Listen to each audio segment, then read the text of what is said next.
Hey guys, Squatcher Loading here. Today we're going to get back into our 223 series on the single stage, and in this video we're going to start filling another bin, and that is our trimmed ID-OD chamfered and primer pocket conditioned brass. And in this video I am going to tag in a fellow brother down in Georgia to kind of show us his method on trimming, chamfer, dealing with the military crimp, and then I'm going to pipe in a little bit on what I do. Most of you guys have seen my methods, but I thought it'd be good to bring in a fellow brother and just kind of show other ways that we can do this. So stick around and let's get JH586. Jamie, how are you doing, sir? So we'll just jump into it. So I'm going to show the world's finest trimmer. This one, there's a lot of different companies making similar trimmers like this. This one basically datums off of the shoulder. Datums right there off the shoulder, and then basically you'll spin the cartridge or spin the tool around the cartridge and trim again off the datum of the shoulder. So you know, a couple things that you need for this obviously is a drill, and I would definitely suggest if you're going to do this, wearing some eye protection, because those holes right there does fling out quite a bit of chips. And to set this up, I use a master cartridge. We've talked about what the books as far as trim length is, 1.75s in all your books. I trimmed at 1.74. It's just I don't like trimming that much. So, and these tend to grow a little bit every time you shoot them. So if I don't have to trim them, then I don't trim them. But basically, there's two set screws on here, one on each side. You'll loosen those up. Basically, push your cartridge in and pull up on the trimmer body, and that'll, you know, basically datum it out on the shoulder. And the tool will actually touch the end of the cartridge if you're using a master. I'm going to go ahead and zoom us out here a little bigger. So again, this business end of the cartridge will touch the tool. It's an end mill tool in there, and then we'll snug up against the shoulder with these two set screws here once we get the desired length that we want. And again, I'm going to do 1.74. So let me get back over here. Jamie, I want, while I get this set up, if you want to go ahead and get started on setting your trimmer up, and I'm going to pan everyone over so they can watch you. Okay, first I want to say thanks for having me and thanks for the opportunity. I want to congratulate Squatch. He's had great growth in his channel, and that's because he does good work and he does good videos. First thing I want to introduce y'all to is the theoretically the cheapest, easiest, and fastest way to trim your cartridge, and that's with the Lee method. Now, what you'll need to do this is you'll need the shell holder and case length gauge. It comes in a pack just like this, and these run, they used to be $6 or $7, but since COVID, they're up to about $10, maybe $11. But what you get, the other thing that you're going to have is there's a package just like this, and it'll say cutter and chuck, or stud, cutter and stud, I think. This is the stud, and you also see that this is threaded, and this is the cutter, and Squatch referred to it as an end mill. That's the cutter part. So what you do is you get these out, and let me pan down a little bit here so y'all can see. We're going to talk about the Hornady thing here in just a minute. You open this package up and get these tools out. Then the case holder, which is right here, screws up on this, and then this you can that's a 1/4 inch hex, so anything you got that'll hold that is fine. Screwdriver body, whatever, if you want to do it by hand. But I think what they expect you to do is chuck this up in a drill, and I'll show you that in just a second. Then you take your cutter and screw your case gauge in here like that. But I have a cutter that's got a ball on it, thanks to MIG Measuring Grains 3D printed me this big plastic ball. So then I can take this and screw it in this cutter. And this is just a ball with a hole cut in it. And then this cutter here, I'll just beat that down in there. So go ahead and get that tied on there. You want this as tight as you can get it. And mine's not wanting to cooperate, so you might have to get a pair of pliers or something to hold it. If you do that, take a pair of pliers and an old shop rag or something and pad that out. You don't want to mess it up, and make sure you grab it right there where it steps down. But that's also where the label is, so you want to make sure you don't scratch that up. And then just there you go, tighten it the rest of the way on up.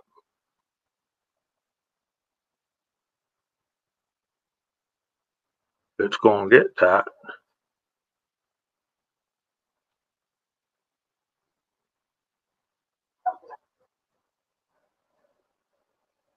Maybe that one's okay. Anyway, then what we're going to do is y'all are not going to have this. I probably should do that in the other cutter, but that's okay. We're going to take this piece right here and chuck it up in our drill.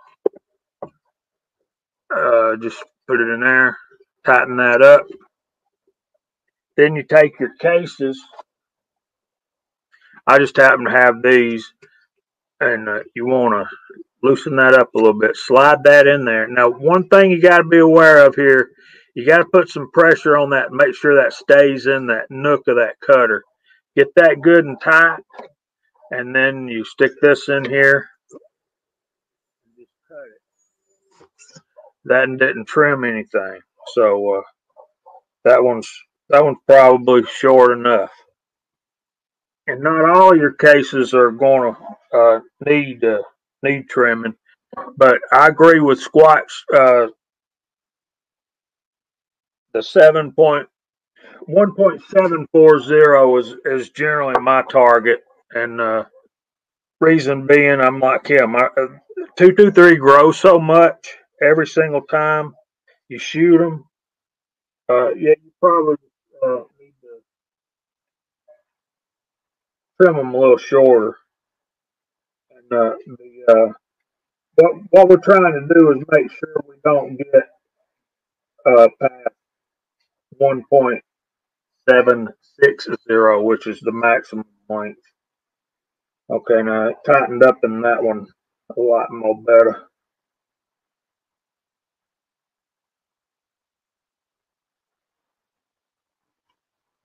Now let's see if we can get some cut with this one. Yeah, you can feel it. Okay, and we're going to talk about something else in just a minute. So what I'm going to do is take this like this, and I'm going to set this aside, and we'll go over to the Hornady thing. All right, y'all bear with me because I'm working backwards. Okay, with this unit right here, this is a Hornady Camlock grass trimmer. Squatch, are we ready to move on to this? Yeah. Go right ahead for it, Jamie. We loosen this up. We'll get our big spindle where we want it. We'll get it where it'll move. Okay, now let's show this right quick. Let me take this all the way off. And when you're putting your case holder on here, your shell holder, this is a standard configuration shell holder, just like you would use in a press. The difference is this piece right here has to be able to go through that. And if you take a non-Hornady shell holder, well, this one is a Hornady, so it's going to go through there. But anyway, you need the Hornady shell holders just because the size of that hole right there. Most of them, the holes are not that big, so they won't work on here. So that being said, you take this part off, slide this in here, put it back on your spindle, and start tightening this. Start taking up your slack right here. And then I'm working backwards again. Okay, now this one we decided was no, it's not, it's this one. Okay, remember our target is 1.740. Okay, so let me turn this around. Y'all can see that is 1.740 exactly. So we're going to use this as our kind of like a gauge. So what we want to do is we want to put this in here. We put our case in, and then we can tighten this the rest of the way down, and then I'll get it up here to where y'all can see it. Okay. All right. So another thing that we'll have to do is, depending on the cartridge that you're going to be trimming, you may have to change this pilot right here. But this pilot, a lot of these pilots come with this kit. I had to order one for 8mm Mauser. There's not a .323 one, but this one right here is the one. You can see that it'll go right up on there, get it lined up. Now this is my electric screwdriver. Now this is a screwdriver and this is a drill. There's a big difference. So bear in mind, this is made to use with the this thing. Okay, now when I get it to this point right here, what stops this cutter is this piece right here. So what we're going to have to do is, I like to slide that in. What you want is, I think what they tell you in the directions is keep this as close to this frame as you can. So let's back that up to about right there. We've got this piece tight. And then we want to come down and screw this piece all the way against the frame to stop it. Okay. Make sure that gets right there. You want that just snug. And then we're going to screw this piece down to lock it in place. See that turned.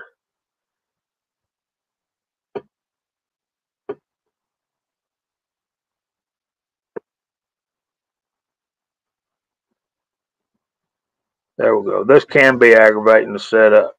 Once you get these set up, if you want to take your pliers and put a good little tightening on there, that's fine. Then you just take your gauge out. This has to slide back. No, this slides this way. I'm sorry. I'm totally mixed up. I'm working backwards here. So what we got to do is we got to get this to where this is tight. We got to tighten that up right there. This has got to slide backwards enough to get that off, and it does. So we're good. So then you just move your cam, take this case out, and this is our gauge. So remember not to get it mixed up with the rest of them. And I'm working on these chrome plated, nickel plated.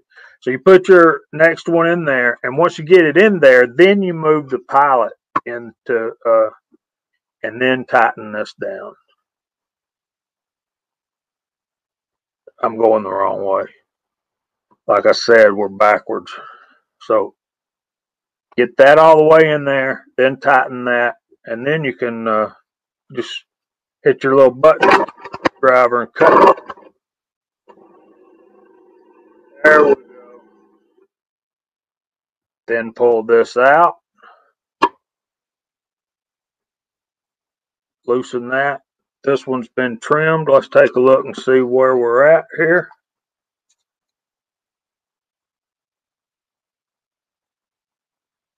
And we'll have to adjust this. It didn't cut enough, so we're gonna have to adjust that. Let's put our original back in here. We got that tight. Go put this in here. Lock that down.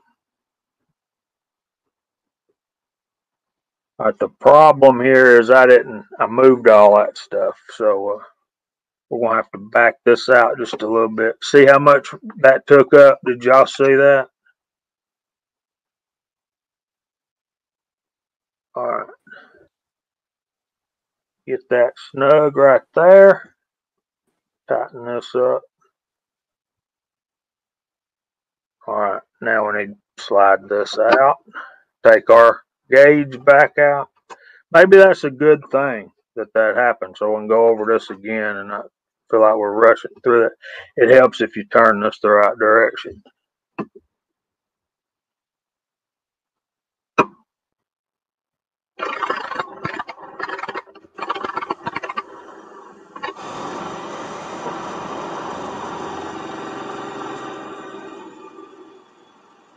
See that brass flying? Pull this out.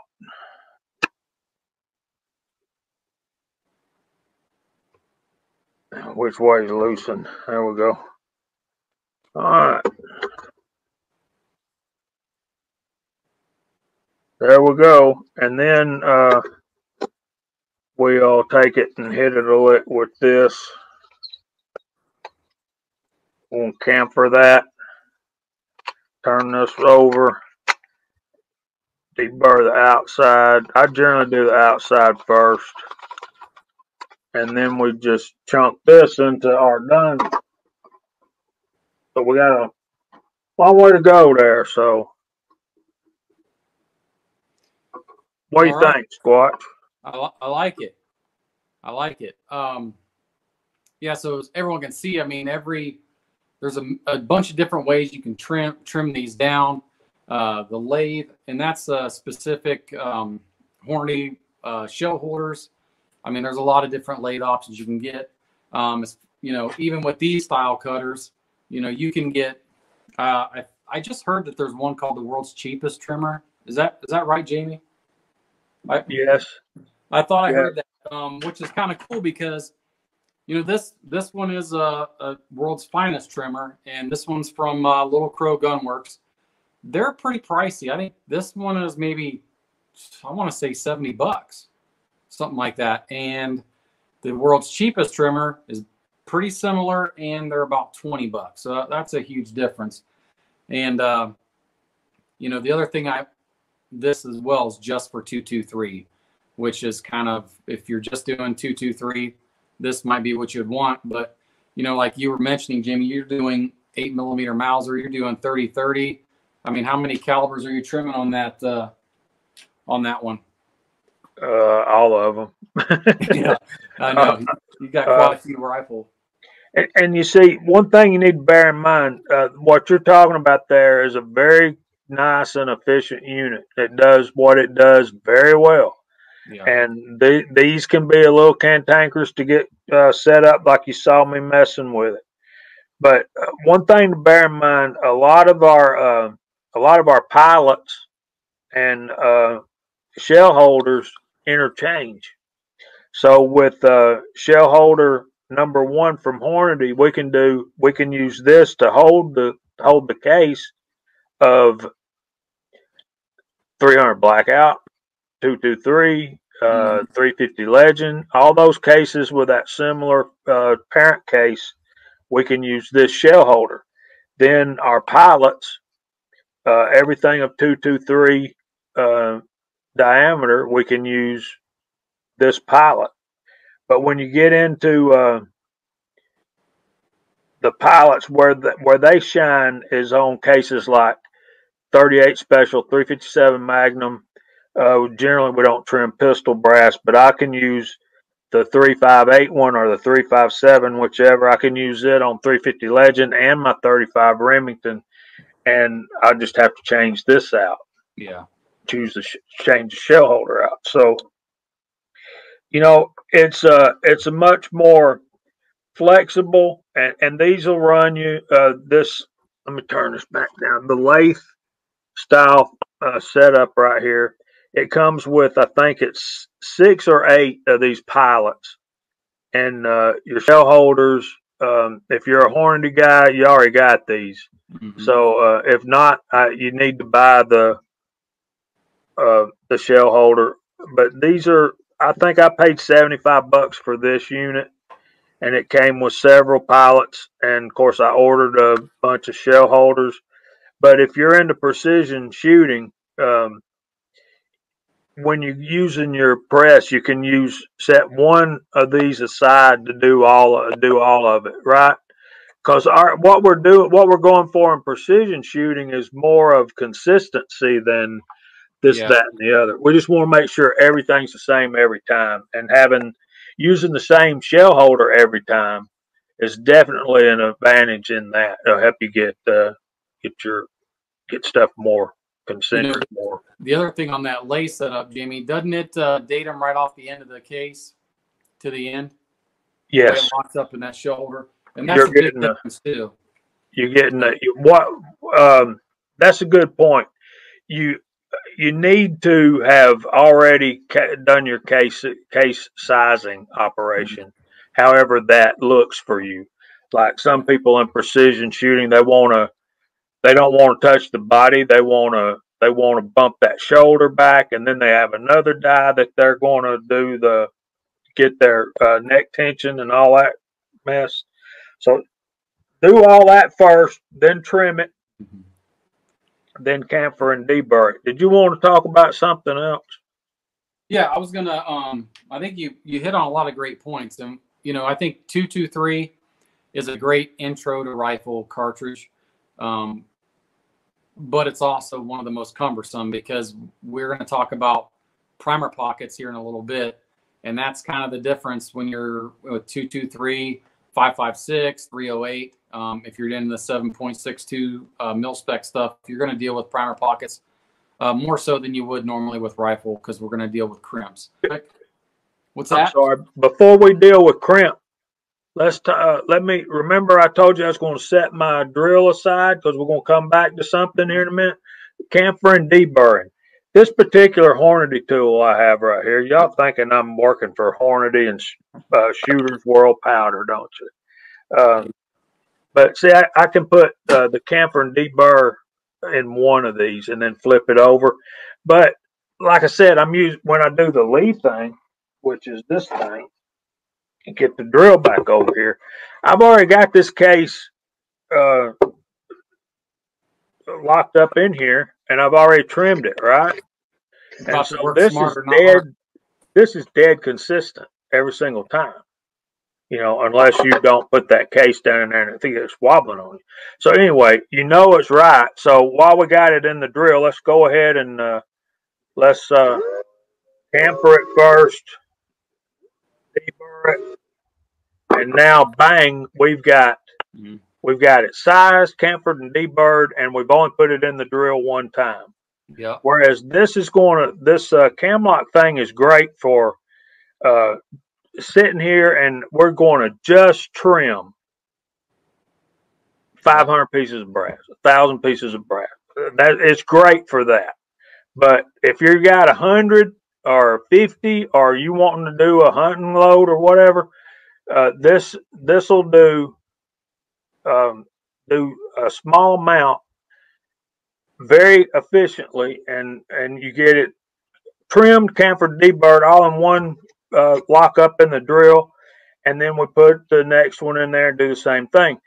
And that's really cool because what the drawback to this is actually putting this in here, holding this down and tighten this up. That gets very weary on your digits and your hands. It makes you really start hurting after a while. So this works great. It's efficient, but frankly, after you do 100 of these like this, you're going to be hurting. You're going to have to take a break. So for just trimming 3 or 4, 500, the lathe style is the way to go. But if you got 50 or 100 to do and you want to do them quick, that Lee method is pretty cool. Yep. I'm going to show these guys real quick on we're going to trim a few here. All right. So using our world's finest trimmer, we're just going to start working through our load block, and keep in mind there's going to be some shavings fly out of here. What I like to do is just kind of ease into it, because if it does grab, it's going to spin it in your fingers. So we're just going to ease into it like this. You see we got a real nice finished edge there. So you guys can see this. That looks great. So now we're just going to continue working through these. Just like so. And I like to try to keep a bin below to try to catch all those shavings. But inadvertently, they're going to end up on the floor. You have to sweep them up. So, but all right, now we're going to look at doing the chamfer, the ID and OD chamfer. Just making this real easy. I'm going to use the Little Crow Gunworks turret, and it's got a VLD, OD, and ID chamfer. It's got your primer, your primer pocket reamers, and it's pretty simple. I mean, all we're really needing is, 5 to 7 revolutions, and if you're using a hand tool, same thing, or if you're going to chuck these up in a drill like Jamie's talking about. But basically, we're just 5 to 7 rotations, and we get a real nice OD ID chamfer. And then to take care of these primer pockets, I cut out the crimps, and how I'm going to do that, I'm going to use this VLD tool just like so, and just like that, and it's cutting out the crimps if there's any in there. Then I'm going to go ahead and take the other tools here and just clean up my flash hole, and that's it. We're done. We've got a clean flash hole.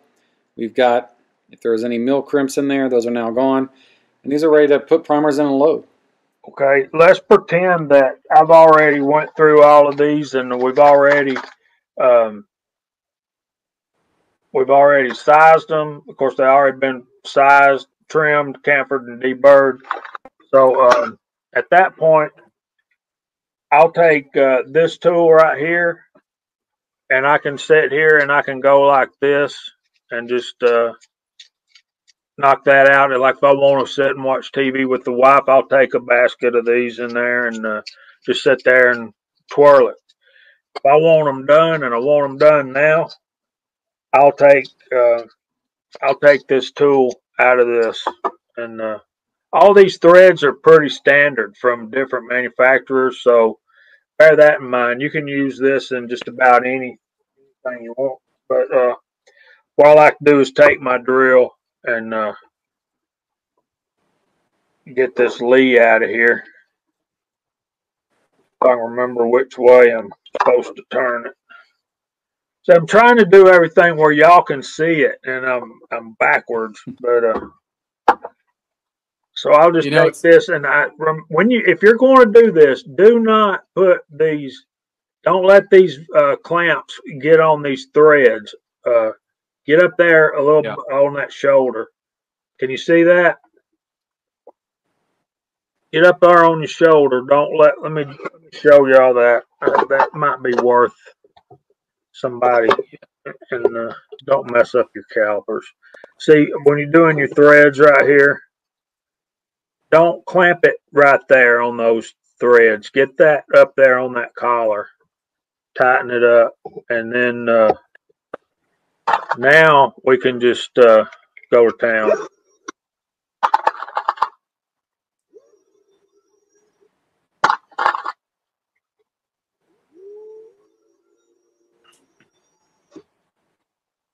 And notice that puts a nice little bevel right there. Y'all, I don't know if y'all can y'all see that? Yeah, you can see that little bevel right there. Can you see it, Squatch? Yeah, it looks really good.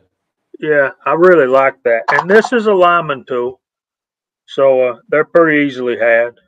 So that's how I do it when I want to go through a bunch of them in a hurry. Now, a lot of guys swage and all that, but I'm of the opinion this kind of brass prep, especially this particular step, you never have to do it again. Yeah. Do it once and forget it. And do yourself a favor, people. When it comes to shooting 223 out of your AR-15, get yourself a brass catcher and catch all that brass you've been putting all that work in and use that stuff over again.